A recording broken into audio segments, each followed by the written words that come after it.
premier outil que nous mettons en avant et que nous allons impulser dès le début du mandat pour faire entrer Nancy dans la modernité démocratique, c'est la mise en place d'un budget participatif, donc à hauteur de 10% du budget d'investissement de la ville, ce qui représente environ 1,5 million d'euros, ce qui est une somme importante, qui sera exclusivement déléguée aux citoyens et qui sera utilisée pour mettre en œuvre des projets élaborés, construits par les citoyens directement.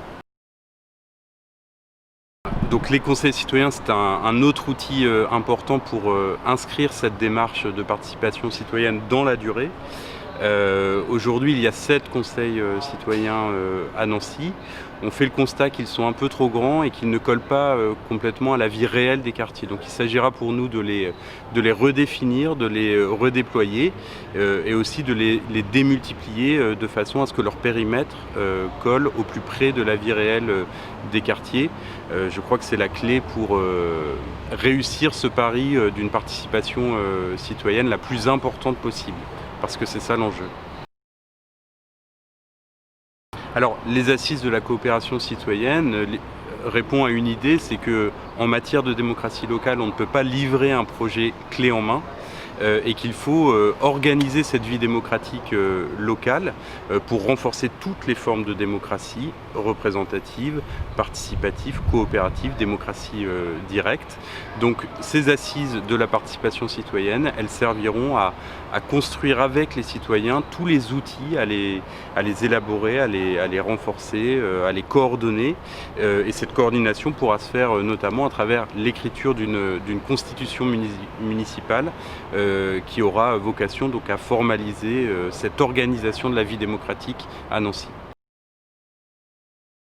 L'idée, pour le dire très simplement, c'est pour tous les projets très engageants pour la ville, très structurants, c'est celle d'une coopération entre l'équipe municipale, entre les services de la commune et les habitants et les citoyens pour co-construire ces projets, vérifier qu'ils sont faisables sur le plan financier, sur le plan technique.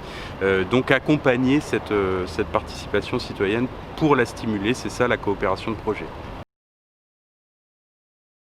Alors c'est vrai qu'il y a beaucoup de sujets qui touchent à la vie des Nancéens qui se posent à l'échelle métropolitaine. La petite difficulté, qui n'en est pas une, mais c'est qu'à l'échelle métropolitaine, on touche à la souveraineté des communes. Donc il ne s'agira pas d'imposer quoi que ce soit en matière de démocratie participative aux communes de la métropole, mais de susciter un maximum d'échanges entre les communes de la métropole pour tendre vers des pratiques de participation citoyenne communes.